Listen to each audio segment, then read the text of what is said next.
don't call it a comeback. October the 14th, 2021 was the last episode. I had to look this up. The last episode like this of Analysts After Work. But we are back.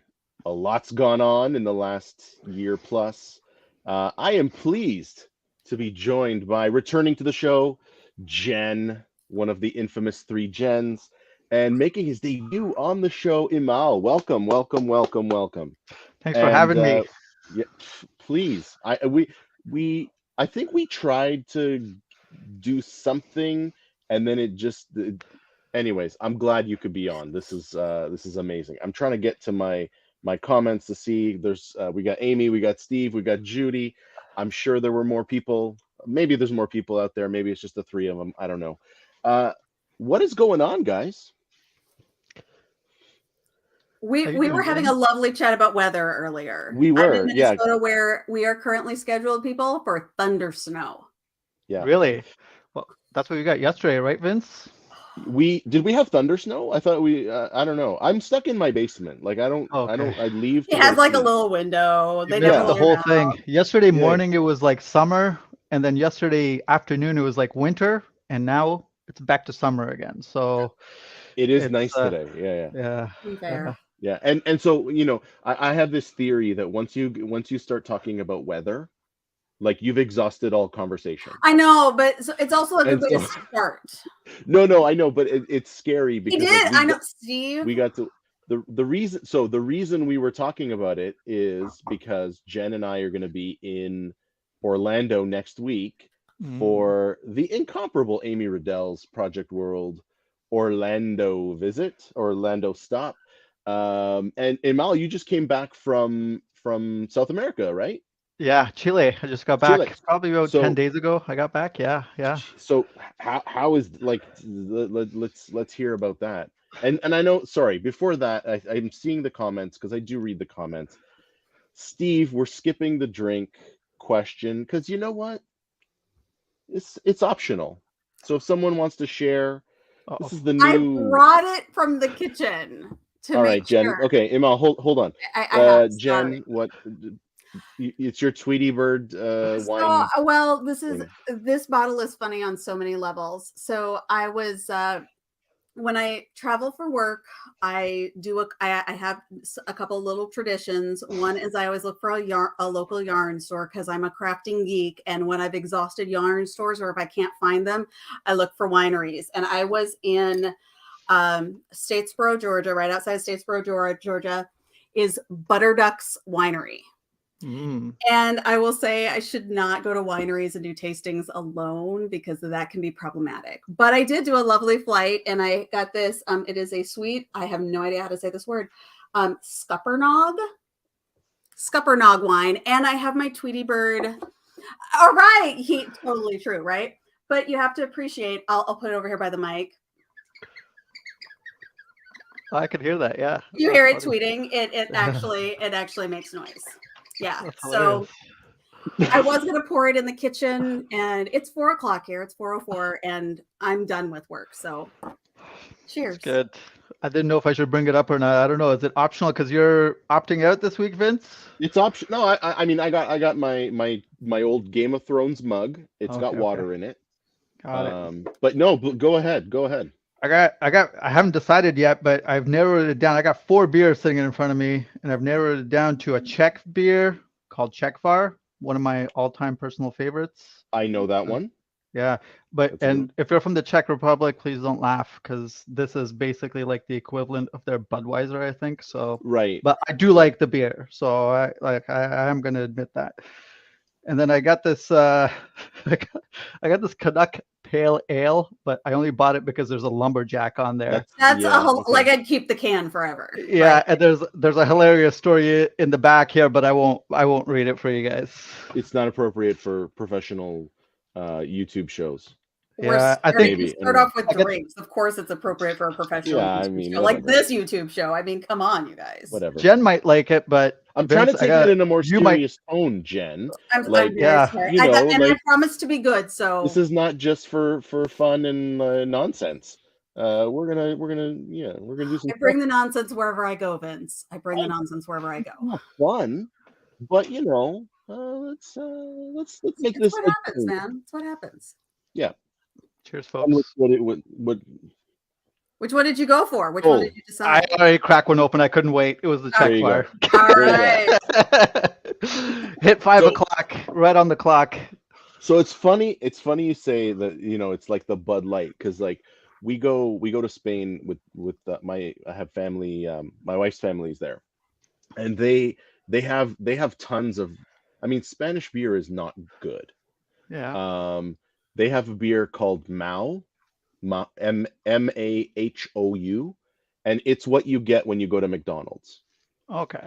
Like it's not good. It's Yeah. like they do have some. There's one I really like called Estrella Damm, that is a German dude who moved to Barcelona and Mhm. started a brewery. So it's German beer, Yeah. but the German recipe. It's amazing. But anyways, yes. So we okay, Steve. I hope you're good. We covered the drinks. Now Chile, and I think you were in Argentina as well, right? Yeah, I was in Argentina for 3 months, and then I Yeah, basically ran out my 3-month visa there, and then I went over to Chile. gotcha. And I was planning on staying in Chile for 2 months, but I had a bit of a emergency back home here that I had to come back and help out with. So Gotcha. pop back in, but still got my Airbnb in Chile for anybody who's interested. It's still there for another 3 weeks. It's just sitting empty. But Yeah, I mean, we could auction it off. Like, who wants to go to Chile for 3 weeks? yeah, Right? Santiago, Chile. It's right in the Yeah, historic center. yeah. So yeah, but so I went to Chile and I was there for about a month, and I thought I was gonna get a chance to skip the entire winter, but I had to come back a little bit early. Yeah. But it was a great trip though. Great trip. Awesome experience. Fantastic. And this is not Yeah. the end, right? I think I saw you're heading now west or east rather. You're Yeah. going Middle East and Africa, right? Yeah. Or I'm looking at Greece, Turkey, Mhm. possibly the UAE, and then Southeast Asia. But again, everything is a little bit tentative, so I might have to do like smaller trips. I might have to do, hey, go to Greece and Turkey and then come back and then go do something else and then come back, possibly. So, but the target is, I think when I first set my goals in November of 2022, I think I said 5 countries I'm trying to hit. So I've Okay, got 2. you got I 2. don't know. Hey, Vince, do you consider the US as cheating? Because I can go to California for a month. So here's the thing, like, so It makes I the look at this. international. I mean, like it No. counts. So I It look is. at It's this a as stamp in the Or passport. are you counting? Do you want to you're count right. continents or countries? So I'm I mean, it depends on, do you want to cheat on your metrics or not? So That's a good point. when I look at myself as like when I call myself an international speaker, I felt wrong doing that just Canada US. Although Okay. technically it's true, Yeah. right? Very Technically, much yeah. so, Yeah. But right? when I went over to the UK and did the BA Europe conference in Hmm. 2018, I'm in the club. Yeah. Absolutely. Yeah. When I'm now doing virtual with, and I see Patrick is here Yep. from BA and Beyond, Hmm. like that's in the Netherlands and Belgium. I'm international, so now Yep. now I don't feel as dirty about it. But Yeah. like, are you trying to let me ask you this: are you trying to tick a box, or are you going for the experience? Man, this is right in line with our jobs, basically. Let me think this. Let me think it I was through. going to say it depends on the goal you set because so Yeah. Vince Yeah. said, are you trying to cheat on your metric? The question is, what was the metric you set, right? Yeah, yeah, I guess I am a numbers guy, so I do want to hit those metrics, but I think it's probably there's a part of me that wants to live by the spirit of the rule Mm, versus the actual letter of the law. You know what I mean? So I don't know. I'm conflicted, but I'm gonna keep the U.S. out for the time being, even though it's like a And only use two-hour it if flight to you're not going to Chicago. achieve it. Is that where you're going? Yeah, yeah. I will Sorry. say that though. I was in California for I was recording my latest LinkedIn learning course. So it was in Carpinteria, California, at the end of January, and I was walking around in shorts, and people looking at me like I'm Nice. weird, Oh, and I'm like, yeah, they I'm freak like, out. they were like, why are you in shorts? And like people are accosting me on the street. Yeah. Yeah. And I'm not making this up. Angela Wick was with me. We were going out for dinner, and someone was like, "What's wrong with you? Why are you wearing shorts?" And I'm like, "It's like 19 degrees." And I didn't convert for them because I wanted Oh, them yeah, to that's even know, worse. I have And Canada in Americans the can't handle house. that. We don't use your 19, weirdo. that's like spring. Yeah. So, I was in California a couple years ago for a client in it's magical. December, Yeah. and I hopped in the car to drive to my client, and the radio was talking about like warning everyone to be sure to bundle up the kids as they're going to the bus stop. It's super, super cold. The high today is only going to get to 50. I had only brought my 50 below like cold weather because I was going from Minnesota to, I did California, somewhere else, man. and then Wisconsin, and then back home. So the only coat I had with me was like, it's a parka. I mean, it's huge. I left it in the car, and people, like, I walked into the building without a coat on, and they're like, Yeah, I live you're in with Minnesota. us. I'm fine. I'm Yeah, fine. you're with us. You're with us for sure. Because I mean, our weather's probably about the same. But hmm anytime you go to California, I was in Mexico City last winter, and Mexico City never gets cold enough to warrant wearing like a puffer jacket. But everybody going for walks down the street in the middle of winter, I'm wearing basically just light t-shirt hmm and a pair of pants, but everybody else like snug in their jackets. And I'm wondering what's Yeah. going on here. But Am it's I? context, right? It's all Yeah, yeah. context. Like that we are Very used to true. one thing. And so when we get into this when our context changes, we go, "Oh, cool. Summer." Like And 40 degrees Fahrenheit here right now, like we earlier need you. this, No, hold on. No pass sorry. here. It's 2-on-1 Canada versus US. Yeah, You but got to do the I can't conversion cover, there. but it won't make sense if I don't say it if I don't say it like this. All right, fine. So when it's 40 degrees in March and April, I'm not even wearing, I barely even wearing a jacket because it feels so darn warm. That's in April. When we hit 40 degrees in October, oh, I'm putting on my little snow cap and all of that stuff too. And it's not that bad, right? I Yeah. mean, so convert that to whatever, it's chilly, but Yeah. it's all about the context because of, So rough right? math, Jen, rough math I know. is if you want to go Fahrenheit to Celsius, it's -30 divided by 2. Rough math. That gets you in the ballpark. Oh, is that right? Cody, Okay, what okay. am I I didn't to know do that. math in I my didn't know that. head? It's actually like there is a number, there is a formula. There But there's like a is. number, and then it's like divided by 5 times 9. So it's like just divide by 2. Close Yeah. enough. That's So usually, and I see somebody in the chat saying if it gets below 60 or 15 for you Canadian crazy people. right. In Florida, they start putting out propane heaters. I went to Disney World in February several years ago, and they were like wrapped in scarves, and I was in a hoodie. Right. They thought I was really weird.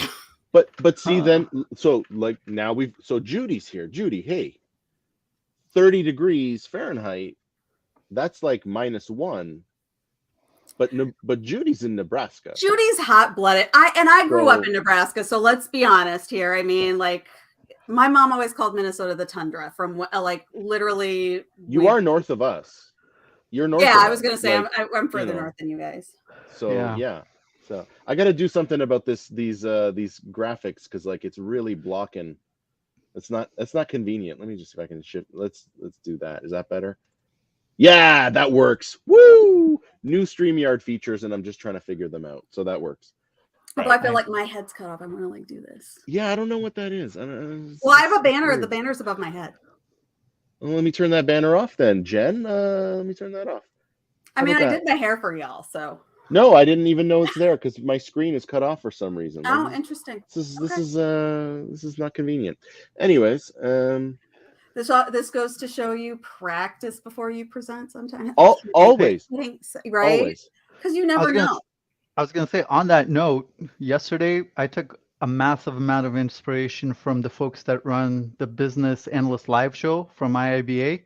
Okay. Because We don't talk about other shows on the show, though. Oh, I'm sorry. I was going to say, is that Danielka? Another show that shall remain I'm unnamed. I'm familiar. Being run by a gentleman named It's Scott and Susan, right? Susan. That's right. That's right. I was so taken aback by their level of preparation, and I think just the way that they run their workshops. It's such a tight operation. Yeah. And aspirational. So I'm trying to get myself up to that level too. But is it though? Like, I don't know. I like this freewheeling format. Like, I like that I don't have to prepare a lot. And like, I think it actually shows how genuine it is, our knowledge and the stuff we talk about. Because like, we can just talk about anything. Yeah. Well, and I always, there are some like features of different like presentation tools and whatever that I wish I was better at, but I'd like to use some of these tools better because I'm in it all the time and whatnot. But I also find that some of those that are either super polished or super, like, it bothers me. I feel like sometimes they're recorded, or like, are they really live? Are they reacting to something? Or for some reason, I don't feel like it's as genuine. And maybe that's a style preference for me. Yeah. I don't work, want is not my style. It's not going to happen. Right. See, this is all new to me because I'm trying to learn. I mean, I've been an analyst all my life, and I'm just kind of getting into this world, trying to learn how to do like basic marketing because I'm starting to teach now. Just trying to learn all of this stuff, and I think it's like trying to learn 4 or 5 other jobs all at the same time. And so I think my instinct. Yeah, and then you see somebody do something. I ended up popping into a different presenters thing, and we were talking, and he's like, "Who, Jen?" It was not BA related. It was somebody doing coding because of the. You don't care. You don't care who it was, but he's like here's the screen, and there's this little cutout that's like him in the corner, and I'm like, you're not just a little box off to the side in Zoom. Like, how do you do that? Yeah. I would rather make my content good and my technology stupid, right? I think it's a good trade-off. That's and that's what I go for. I find that it's because I'm so used to just being in the corporate world where everything is usually way more polished, especially as a consultant. Like as an external person, I think the expectation is much higher. So I've just been in that world for so long that I'm just used to thinking that way. But I think you guys might be right. I think this might be a bit of an eye-opening conversation for me here.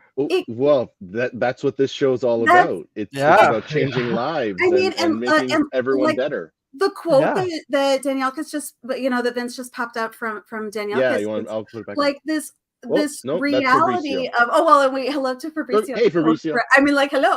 But when you're trying to be someone you're not, or even like, there's one thing to say to be aspirational, to be put together and ready to go and all of this other stuff, like, absolutely.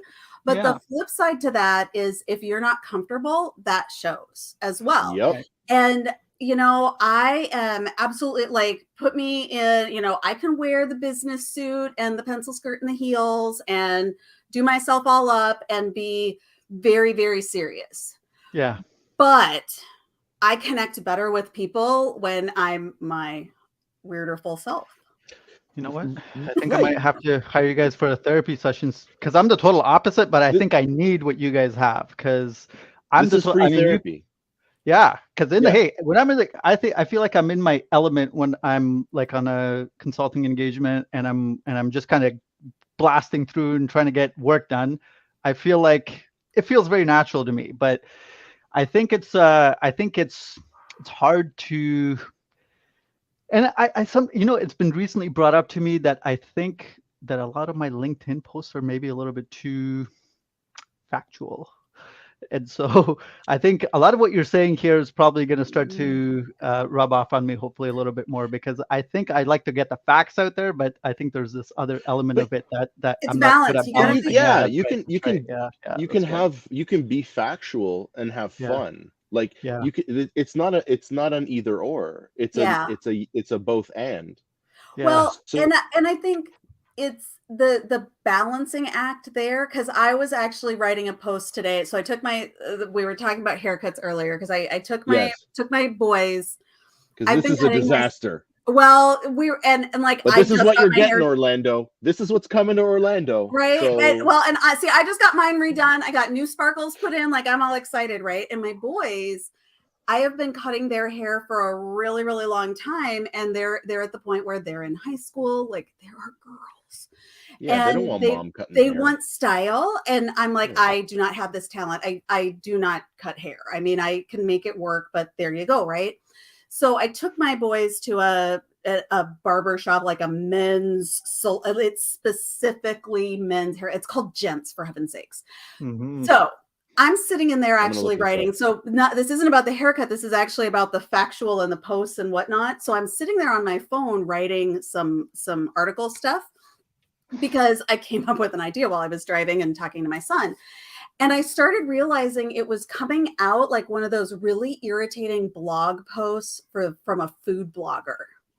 Right? You know, the food blogger recipe posts where it's like this sumptuous meal of like, it's like fluffy here's words. This recipe for, 1 pan orzo zucchini something or other, whatever. And then it's like, so the other day, as I was cleaning out the bathroom, and then they go through all of this stuff, and I'm like, oh my God. And it's like, just you click jump to recipe, and you don't read all the extra, history of the recipe and all of that stuff. And I was like, with you on that. Yeah. Too much. But like, I was starting to, because what happened is a story I talk about. It's one of those, it's that crisscross between institutional knowledge and muscle memory. The son I took first, I took them at separate times for scheduling. And the son I took to this haircut first is about to take his knowledge test to get his driving permit. Mm-hmm. So he has this annoying habit right now of asking questions while we're driving. And I say it's an annoying habit because you don't realize all of the stuff that you have forgotten about passing that test, right? Because and I'm sure you all know the answer to this. And so if this post ever comes out, everybody's going to go, oh, I know what she was talking about here. But he's like, okay, what's the difference between the white lines and the yellow lines on the road? Some are yellow and some are white. Right? Oh, no, they have meaning. The color means something, right? And like, I know, like, in that moment, I was like, I have no idea what the yellow versus white means. I can't believe it. And then I'm like, no, I mean, I know, but hang on, I have to explain this. Yeah, right? yeah. And he's like, okay, this stoplight, I can see that this light is for that lane and this light's for this lane. What's that light over there for? And who's supposed to follow that light? And I'm like, I don't know. I have forgotten more. But you have a perfect task. Like, first of all, you could say, ask Siri. Like, you don't have to give the answers. And second, you could be like, you know what? It provides me no value if I answer the question for you. Why don't you I did proceed to download the Minnesota driver vehicle, the driver's manual thing, and we looked it up. And once I read it, it's like, well, duh. I could explain it, but I explained it in this many words, and the manual had in like 2 lines. Right. But then again, that's done in many words. But the reality, what got me thinking about it, is this happens when we talk to stakeholders and we're listing requirements and they can't tell what they want, or they can't, right? If they don't know what they do, they don't know what they want. They I talk about like observation, for example, right? There's a level of muscle memory. If you say, tell your kid to go grab the keys and go start the car. If the kid has never done that, they're like, grab the key. Ow. Yeah. Right. And so if I'm hopping into my husband's car, he has one of those push button starts. So you have to press the brake, push the button, but you don't just tap the button. You push the button, you hold the button, you wait for the noise. You have to describe that noise to your kid. Right. And then you can stop pressing the button, and now the car has started. My car, you have the key and you have to turn it, but you don't just turn it because one click isn't enough. You have to hold it for a certain amount of time. Like, that's muscle memory. But Jen, like, have you seen, and you probably have, knowing you, the video of that guy that's making his kids document the process for making a peanut butter and jelly sandwich. I have If you haven't not. seen it, I will find the video. He makes his children cry Oh, I because would totally. he's like, so the kid writes the procedure and he's like, take bread, and he's like, okay, and now put the peanut butter on top, and he grabs the jar of peanut butter and puts it on Yep. top. He's like, okay, so like he follows it literally, Mhm. word for word, and in the end he makes his kids cry because like I he's mean. But when I was but very, Yeah, when I I get was the point very, though, but it very is pretty new, mean. Yeah. right? When I was before I became a BA, I went to project manager training. Ugh. And yeah, I actually went to a lot of project management training. I got over it, right? Is what I Yeah. always say. In one of those classes, they had us write down the process and procedure for tying your shoes.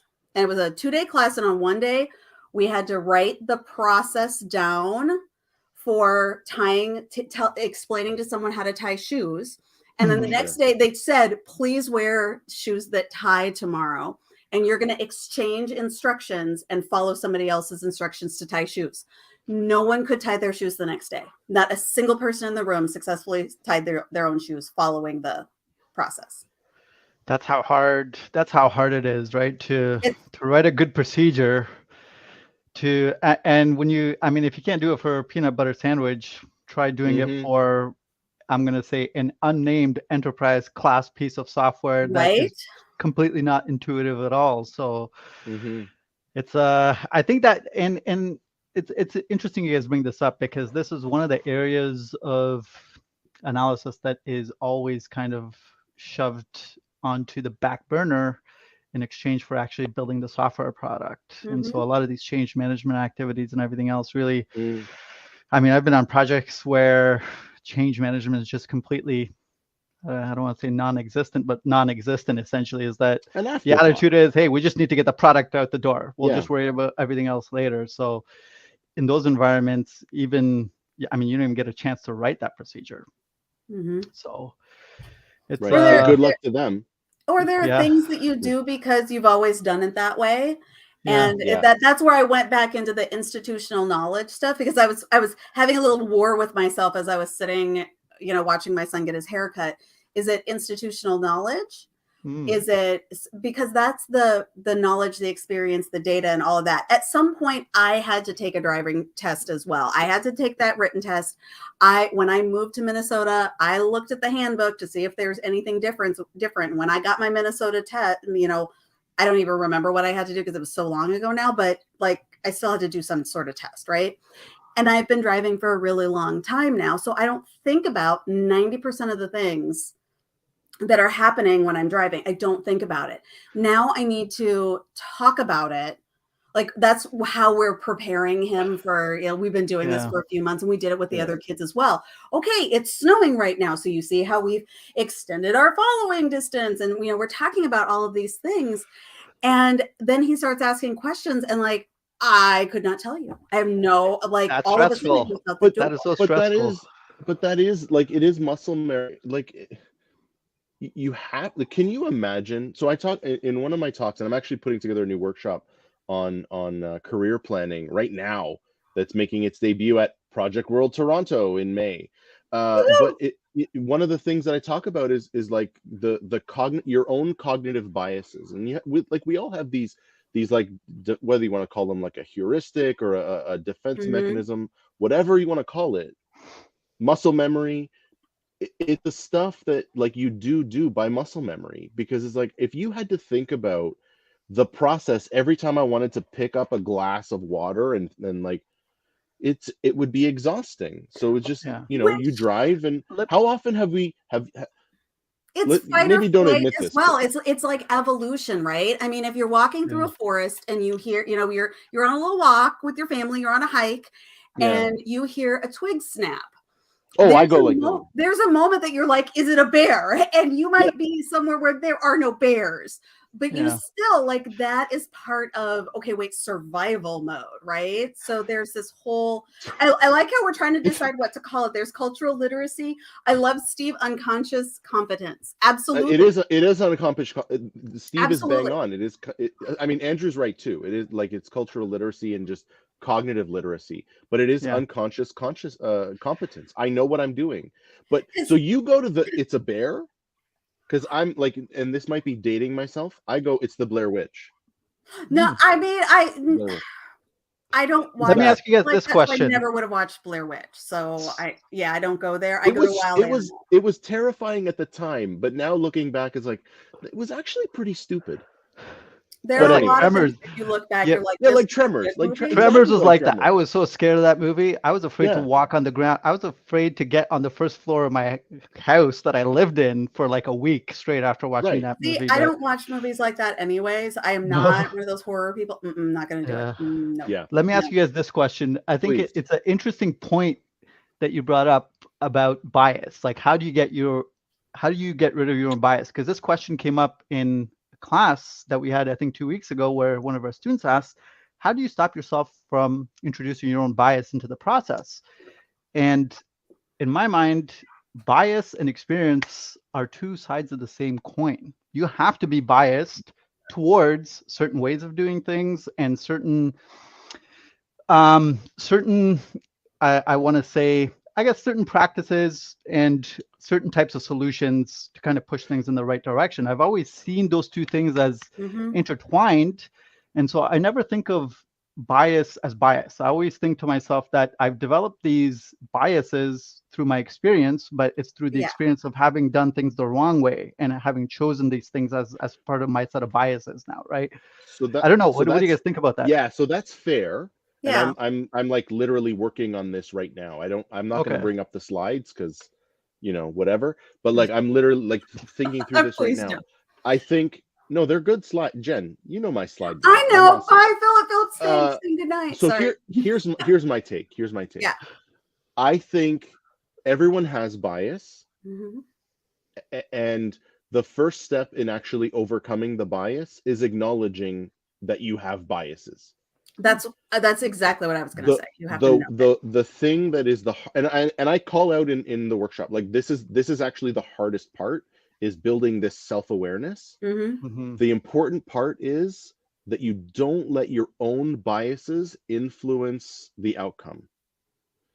So if you can take a step back, almost like have an out-of-body experience and take a step back and just observe, agnostic of your biases and your perspectives as much as possible. Like, this is hard to do. Yeah. Then like you can't let that cloud any decisions that you make, any path that you select, because it's your perspective. And what I'm describing right now is really, really hard to do. But that's my take on it, Jen. So one of the things I learned this ages ago, and it's a really, really great. I kind of go in it's not quite a different direction, but this might tag into what you were talking about as a way to address and think about it, especially from your role as an analyst, right? You bringing in your experiences is not necessarily a bad thing, because sometimes your experience is going to matter. And I say sometimes because some of that, like, oh, I did that data project and it took freaking forever. That helps you to plan and realize you have to get to this level of information. Like, that's good. However, your experience using a specific, especially as a consultant, like, let's think about this for a second, right? Your experience using a specific software or doing a specific project and saying, well, this other team I did this for, they did it this way and they liked it, so that would be your requirement. Like, that's wrong. You can't do that, because different time, different place, et cetera, et cetera. And I worked with somebody years ago who we came up with this analogy, and she used it at one point, and I was like, it's another Jen, it's very funny, but Jen Sev in Missouri brought this up. And she, so I'm not even going to address the Power Berry. It's not Power Berry, Steve. It's just red. Okay, it's just red, and if we're gonna go to my sweaters, already. No. I got real BA stuff to talk about, and it's good. Honestly, like I thought this was great. So Steve had to go and ruin it. So here's the Steve deal. ruined it for everybody. Then don't give him the spotlight, man. Okay. So what had happened was I needed to do this. I was doing this peer review thing, a peer meeting with this gal Jen, and I was really worried. I was new to the team, and I was really worried about sharing my work that wasn't done yet. Right? We've all been there. I don't want to show you my requirements document. It's not pretty yet. It is ugly and bad. Right? And she told me, she's like, get over it. And I'm like, I don't want to. And here's what she said. She said, Jen, they're not your requirements. And I went, what? And she said, they're not yours. So our role as business analysts is to hold up a mirror and reflect back to people what they are telling us. Now, your job is not to hold up a funhouse mirror and to decide exactly, right? It shouldn't be a funhouse mirror. It should be the best quality mirror that you can manage. Yes, you have to bring it in and handle it and whatever, and make that into whatever document you're creating, and be it stories and blah, blah, blah, blah, blah, right? All of those things, they're not your requirements. Unless you personally are a super user, a power user of whatever system it is that you are working on creating, whatever, your opinion doesn't matter.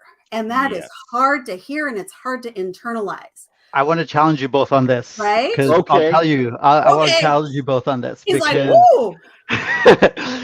You know what? I think that's, generally speaking, that's true. But under certain conditions, it can be very difficult to run a project. Absolutely. And I'll explain to you why. It's easy. Yeah, oftentimes I'm running into situations where we're trying to implement a solution where, technically speaking, we've done stakeholder analysis and there are people we're supposed to speak to, but these folks really haven't bought into the idea that we need to get the solution out. Trying to elicit requirements from folks like that becomes a nightmare, and not only a nightmare, but it becomes nearly impossible to get anything done. And in those situations, and I probably run into these situations more often than not. So it may be just because of the fact that I do consulting work that I'm constantly on these types of projects. But I've developed, I think, a strategy where I'm an active contributor to the requirements, especially the areas of the solution that I know that the customers need, but that nobody has any visibility into. And I can give you a couple of examples, but there are certain elements in the solution that your customers won't know that they need until you've gone close to getting into production, or you present something to them and say, hey, how are you going to actually solve this other problem that's related to the thing that we're delivering for you? And it's only then when they realize, oh my goodness, but we need that. That's a good consultant, I think. Exactly. The second one. Exactly. Because you contributing and saying, so the flip side of that, right? The flip side and the bad way is, I was at a client gig where I was literally writing requirements, and people were like, well, Jen, what do you think? And I said, it's not my system. And they're like, but and I was like, no, because a week before they had been giving me you're out of here in 6 months or a year, or as soon as this project's done, you're out the door, and we have to live with the system. And I'm like, exactly. That's fairly douchey. That's why we have to talk about we have to talk about your stuff, because, and what I said, my goal in this project is for you to get the system that you want and to not hate me at the end. I mean, I don't want you blaming me, like when I'm out the door, oh, Jen made us do that, and it's totally wrong. I don't want to, please don't take my name in vain later, right? And some people say our job is if we're consulting, isn't our job to make the people that we're working with look better? And I don't know I don't like that phrase. I don't like that. Save them from themselves sometimes. And it depends on who you're talking about. Like if you're working with a client side BA, do I want that BA to look good? Yes. Sure. I think, and this is so interesting. Yeah. It's end result. It goes back to end result and value. And, if you have those KPIs and whatever, your job and what you said earlier, Amal, is this seeing a bigger picture. And if you can't get somebody to talk about one thing, like if you have one of those hostile stakeholders that doesn't want to talk with you or whatever, that's where you have to get into the idea of then it's a hostage negotiation, and they're holding the requirements hostage quite literally, and that's a different way to handle it, right? Yeah, that's interesting, and I want to get to that can question we that do Andrew's this? asking I like too. this. Actually, that's one. really good. Yeah. Okay. So how do you? no, go ahead. No, please. Well, I was gonna say, I think so I'll tell you how I handle these situations, because I oftentimes, I'm a lobbyist, whether folks like it or not. I walk into a situation and I'm not neutral, right? Because based on my experience, I have a good idea of where I think things should go. But what I have to do as a consultant is that I have to test to make sure that my ideas can kind of survive on their own merit. And so I'm not neutral. It's not like, hey, you said this and you said this, so we'll meet in the middle. It's there's a right answer to this question. I'm going to help us all get there. I think I know what the right answer is, but I'm going to take us through the motions to make sure we can get to that point. But you can see that, like, in that approach, it's not like I'm approaching the situation in a neutral way to try to hear everybody out. It's I formulate a really good understanding of what I think the solution should be, and I start to lobby for it. And I say, hey, explain to me why you think we should do things this way instead of this way. And if you got a better idea, I think your better idea should win. Yeah, absolutely. But I'm never neutral. I always come in with like a very strong agenda, and I try to push things in a certain direction until people stop me. And so I think that's one of the ways, Andrew, that I get away from being an order taker, is that I develop a bit of a sense of product ownership on top of being an analyst, because I kind of step into the product owner's world and I say, hey, look, things would be much better if we were to actually do it this way, but it's your decision, right? But I want to kind of step into your world a little bit, because I have some very strong opinions based on my experience on how things should be. And I want to offer that to you, right? And I start to kind of lobby for what I want in that way. I don't know what folks think about that. When you start to think about the order taker mentality, the reason we say don't be an order taker, and it's not about being the short order cook and whatever, and I'm all kind of hit it at the very end there, because there's this concept. If all you say, so the order taker is, do you want fries with that? Do you want fries, or do you want chips, or do you want a baked potato? And as soon as you make a decision, I write it down and I don't question it. And so if you decide you are going to spend, market price on a lobster, and you're getting surf and turf, and you're getting, a lobster tail and a fabulous, fabulous steak, and you want kettle chips with that, the analyst in you, and I'm not even talking about the foodie in you, I was trying to think of the most disgusting thing I could, right? Wait. Well, am I cut off? Oh, me and you're still here? Jen got cut off. She was just getting to her point. I know. It was getting good too. Or whatever. I'm sorry. I don't know if that was me or you. Oh, you're back. You're back. Yeah, sorry. But I mean, it's the why question, the question of, but are there other options? And so the order taker mentality is just, yes, sir, right away, sir, you want fries, you want kettle chips, you want whatever, and you just go forth and do, rather than saying, but why, or help me understand, and are there other options? The danger is, that whole, in the being in the mirror, we're analysts. We have to, so the holding of the mirror, we can only be an accurate reflection for what we understand. And so that's where our experience comes into play. And if I've seen 15 different projects that do the exact same type of, it's a reporting project or whatever, right? Yeah, I'm going to bring my experience into that. But team A, team B, and team whatever it is over there, we're all going to approach it differently. And so I have to be willing to move that around and understand and unearth, hey, wait a minute, this bit me in the butt over there. I'm going to make sure I'm on top of it this time. Not assuming, oh, that bit me in the butt back there, I better do it this way. No. That's right. Yeah. Hey, let's see. And that's the difference, right? Yeah. It's not just taking it down for the sake of taking it down. And that's the bad, the order taker and the picking requirements off the requirements tree concept. It's not that easy. We have to piece this together and get into we could talk design thinking and all of that other stuff. And I don't know that I've already had too much wine, so I don't want to go there. What do you think, Vince? So I'm not going to add too much more that you guys haven't already said. I would say, like, I catch a lot of grief and I have this secret thought that. Did you hear the Sorry, bird? we had to hear the bird. I know. I was like, that, like, when I go to McDonald's or any of those, like, those fast food places, that I completely, fry their brains because I ask for things a certain way. I'm not super like picky, but it's like I don't like pickles, so it's like I don't want pickles on there, and their process is designed around pickles, like not designed around yes, pickles, but add it's part pickles. of their process. So it's like, what do we do? Just don't put the pickles on. I actually like Steve's analogy here. Let's keep it in the food realm.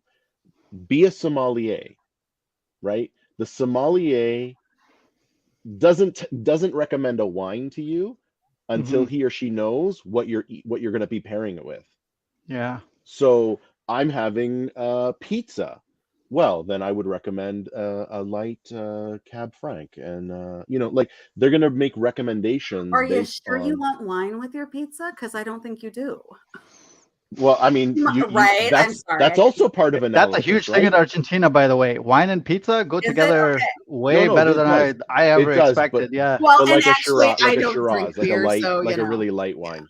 Like you wouldn't have a Merlot with pizza. Like Yeah. Merlot, Malbec. that's steak, man. Merlot. They is have steak. Malbec and steak, but a lot of times they'll have Malbec Malbec is with good. they'll have Malbec with pizza, because apparently Argentina is really well known for their pizza, and I've tasted it, delicious. So Is it good? Okay, all right. not to get too far off track, but I do get the point absolutely. about And being Amy, I'll bring the bird. We'll bring Yeah. we'll bring our birds to Orlando. Sorry, And this is that was the point. When I saw this, I really liked it. So Andrew, I hope that you've now gotten the perspective of the panel. I hope that that resonates. If it did, cool. If it didn't, let us know and we'll try again. we'll keep talking. We're happy to keep talking about it, right? But I want to say to Steve, who I think is working on his second submission for Project World. Steve, big in the Boston conference.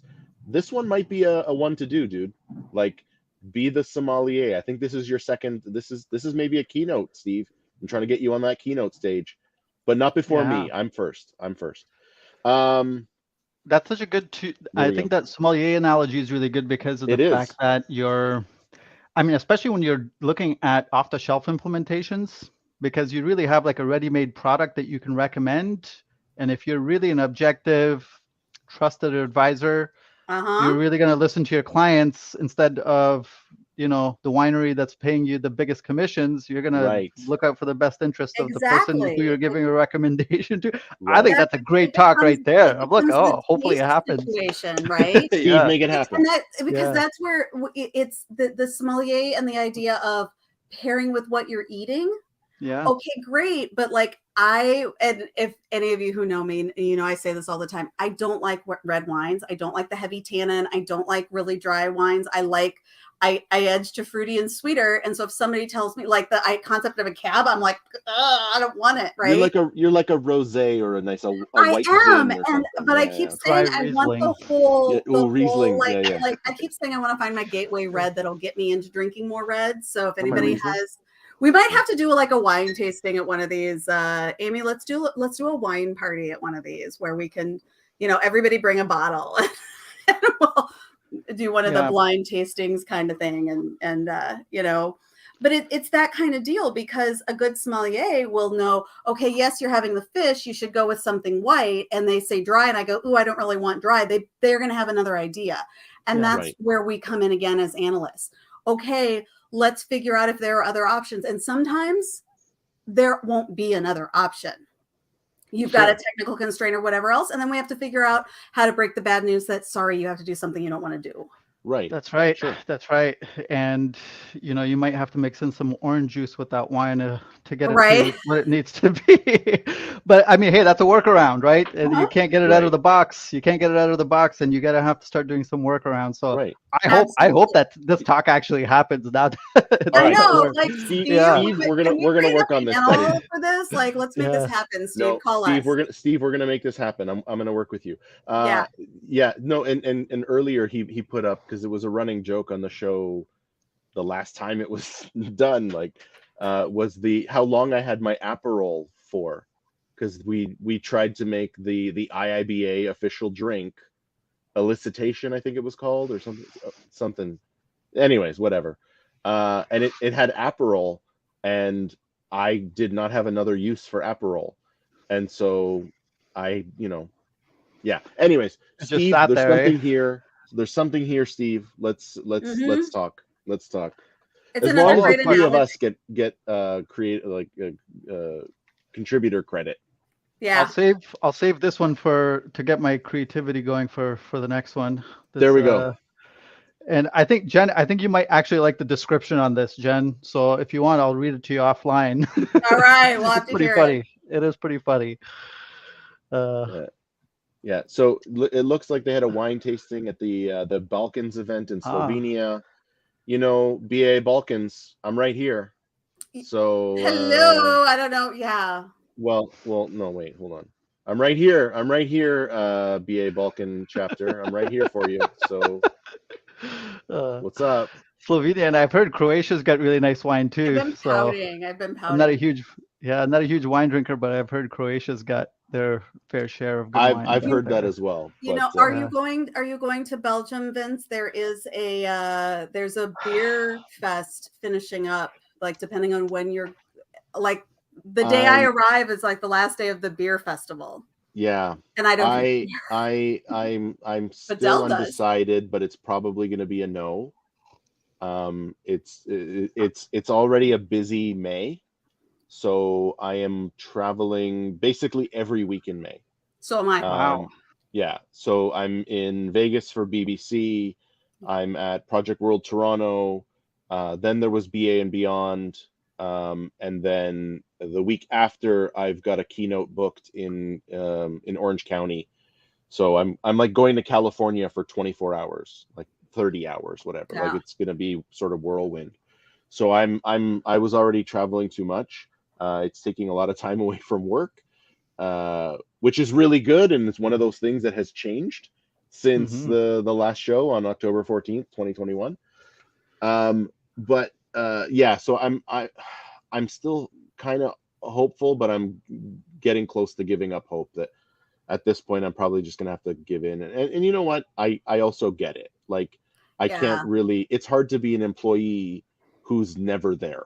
Yeah. I So Yeah. get it. I I Well, get get you it. it. know what? On Yeah. that note, though, Vince, Yeah. before we forget, I wanted to congratulate you on your first big publication that came Thank out. you. I mean, Yeah. that's a big deal. So And thank you to congrats. you for contributing. It was interesting. So Jen, by the way, I'm doing more research. I've already got a note to hit you up next week Okay. on my next project. But this was on manage requirements in an agile environment, and it was great that I I touted myself as like a connector and well connected in the VA community. So it was really nice to be able to just put a note on LinkedIn and say, "Hey, I'm doing this. Who wants to talk?" And like the amount of people that Yeah. were interested in contributing was amazing. Fabricio was a Yeah. contributor. We already said Imal was a contributor. Philip was a contributor.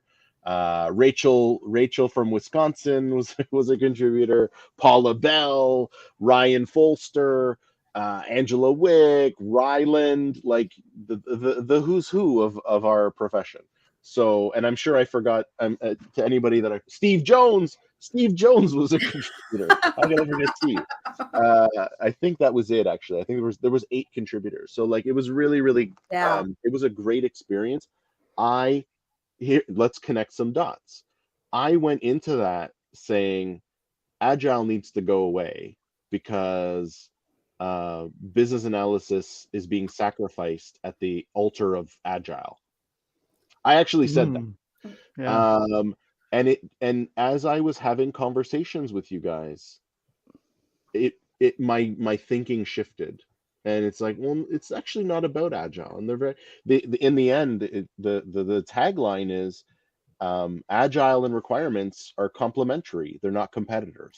Well, and the thing that I think a lot of people need to remember about Agile I'm gonna that drop a I link. Sorry, I'm gonna drop a link to that in no, the in yeah, the in the do chat it. because like Hmm. I Um, just take I advantage think here. that so one of the things that I like to mention and remind, because a lot of people, when we start to talk Agile and we start talking Agile and analysis and stuff like that, there is absolutely a place for analysis within Agile. And I always say that the two hardest certifications I've ever gotten was my Scrum Master and my Product Owner certifications. One of those you get certified just by making it through 2 days of training. And that was difficult for me. The reason it was so difficult was because I sat there for 2 days hearing how BAs should not be product owners because they lack the decision-making ability. Yeah, see that. So that's where I got fired up, and I can tell you a much longer story, and don't worry about that.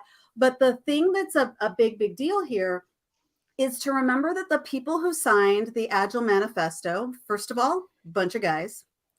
Second of all, you can't say it like that. You have to say like bunch of dudes. It was bunch dudes of dudes at a ski lodge. You got to really paint the picture here, Jen. Let's be honest. Here's what I usually say. Okay, so they were in Snowbird, Utah. I picture them in cable knit sweaters, drinking cocoa around the fire. Now we're getting there. After a conference, because it was after a conference, it was us going to the bar after BA World, talking about work. And hang on, let's remember who was at the table. Zero BAs. Wait. They were developers. One of them has done many great things regarding analysis. Alistair Coburn is one of the signers of the manifesto. There's a book, right? It's actually right there. I'll believe you. It's fine. Right. His use case book is fabulous. Actual use cases, not this BS that everybody else is talking about. Don't get me started. There's been wine. That's a classic use case book. Yeah, that's a great book. Right, the use case book, the writing use cases. It's a great book, and going through use cases, like he understands requirements. But you know what?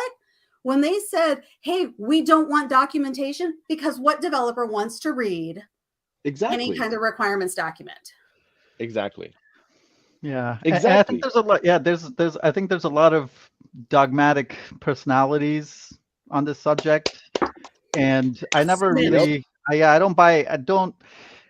The biggest issue that I see in the space, and I have very strong opinions about this, but the biggest challenge that I tend to see, and by strong opinions, technical, and he wears sweaters. Maybe not cable knit, but I picture the Abercrombie and Fitch catalog. Andrew, you need to be on this show. That's good. Hilarious. I almost did a spit take on that one. All right, reach out if you want to be on the show. Let's talk. Yeah, pop in. I think Andrew's got a lot of really great. Oh, I don't mean today. Insight, I mean like in the future episode. He's killing me today. Yeah, awesome. Sorry, Emil, go ahead. No, with the whole Agile thing, I think there's just so much dogmatic thinking around this. And to me, the root of the problem lies in the fact that there are a lot of folks without any experience that are saying things about Agile that don't apply in many of the environments in which we work. And so I find myself oftentimes having to talk to management of companies who have bought into this idea of Agile from some Agile coach that they've hired. And then I have to explain to them in very clear and very no uncertain terms about why it is that the thing that they're trying to do is not going to work in the environment that we all work in. Because a lot of management doesn't necessarily understand operations at the level of depth that we do. And they're not going to see the pitfalls, right? When they start to push down, top-down implementation of Agile in the way that it's been sold to them, if it hasn't been kind of sold to them by, there are really good Agile coaches out there with tons of experience who know how to do it well.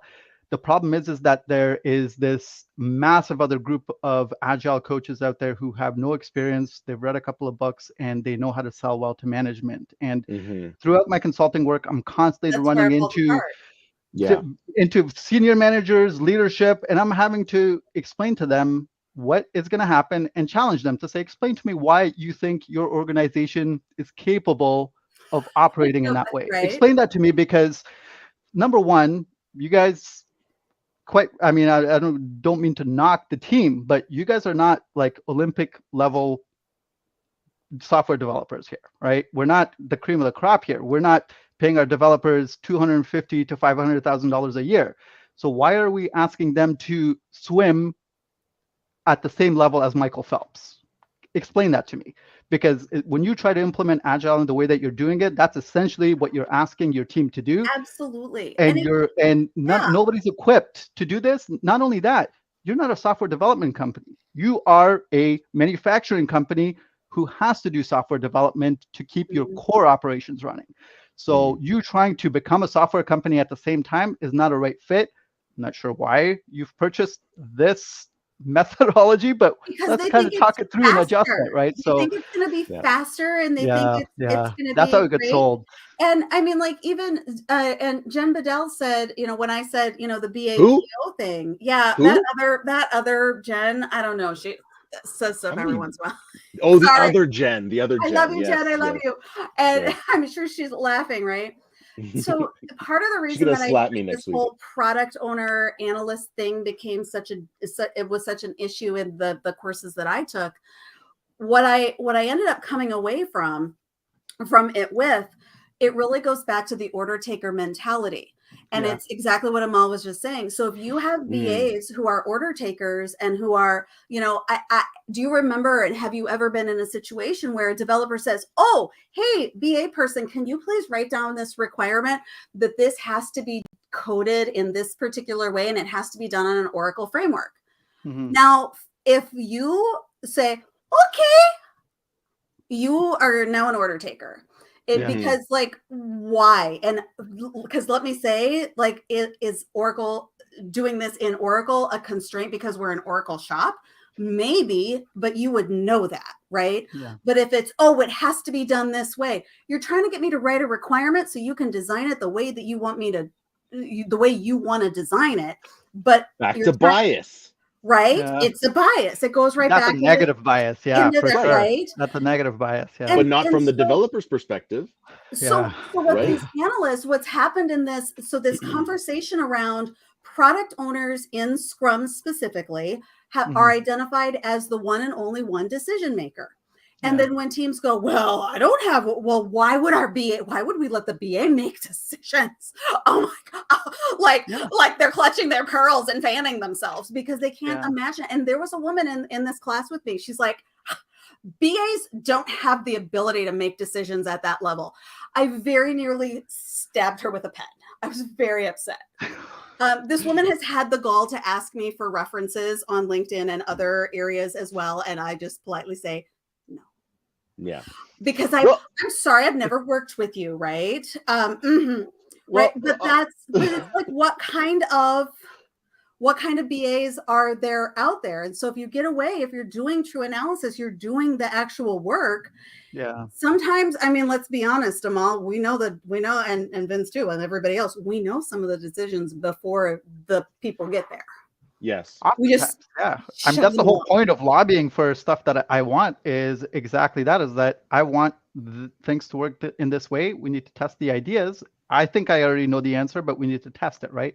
And I think that's exactly the point. I think your point about having business analysts be order takers, I think is probably because of the fact that a lot of analysts who just first start out have to be order takers until they can get themselves to a point where they're able to kind of stand up on their own feet, have enough of a backbone and enough confidence in themselves to be able to do things well. Absolutely. And I'll tell you that from the client work that I do, a big part of the value that they get from the work that I'm doing for them is my challenging them, but in a constructive way, right? To say, look, I understand that this is what you're trying to do, and I understand why you're trying to do it. I'm not totally convinced that you've explored all of your options, and I do believe there are better options here and over here. Absolutely. And let me justify let me give you some rationale for this. A lot of junior analysts don't have the knowledge, they don't have the experience, and quite frankly, I think you have to build up a certain amount of courage to be able to speak like that to very senior folks. This order taker mentality, I think, is a lot more, I expect it out of folks who are just starting out their careers. But I think once a person reaches a certain point, the expectation is that you're going to be challenging the folks that you're working with in a very, very constructive way. And I think that's the key.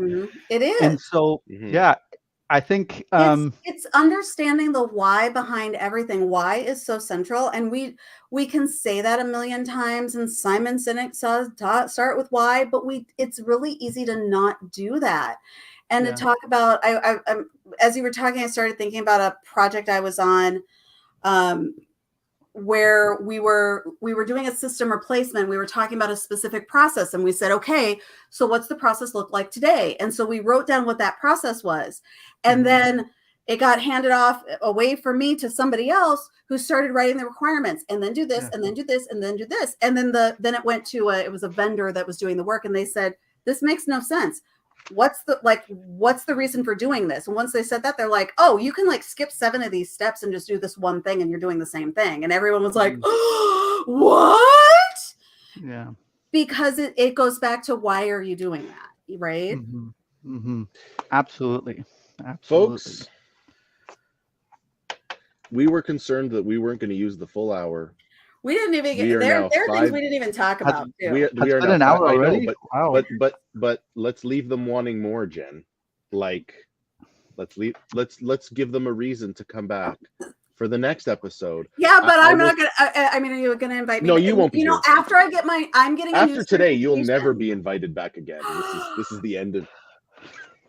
I'm horrified.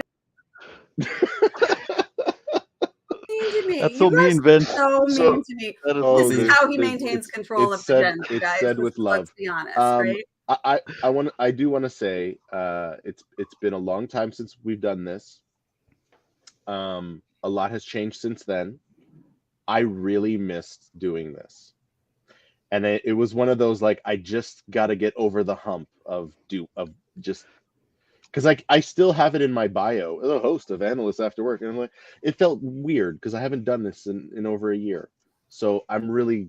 Can we answer questions in the chat later? Because there are good questions coming up that I need to figure out. I mean, I'm not even reading them anymore, but I do. I mean, we might need to do, like, say we're done, but do after hours. Yeah, we're gonna have to. I need to think about what this is, and maybe there is an after hours. We didn't even cover off how are we going to make my life easier with this, Jen. That was the whole point of today.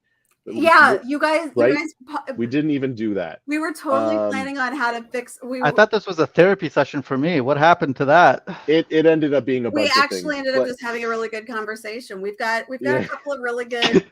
There are a couple of good comments coming out. Are there good? Okay, so Jen, I'm gonna give you that homework. I see Andrew's got some more questions in there. Steve is telling us to wash our hands a bunch of times, so that's fine. Guys, I want to thank you both for being on. I did miss doing this, so I think there will definitely be more. I don't know how often. I don't know what it's going to look like, but I'm happy. So thank you very much to both of you. Thanks to everyone who joined in and who is watching the recording after the fact. We're back, baby.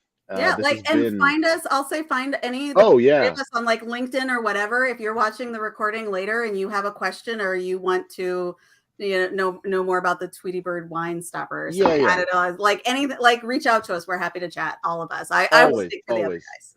This has been episode 3.1 of Analysts After Work. We will catch you in the next one. See ya. Bye, guys.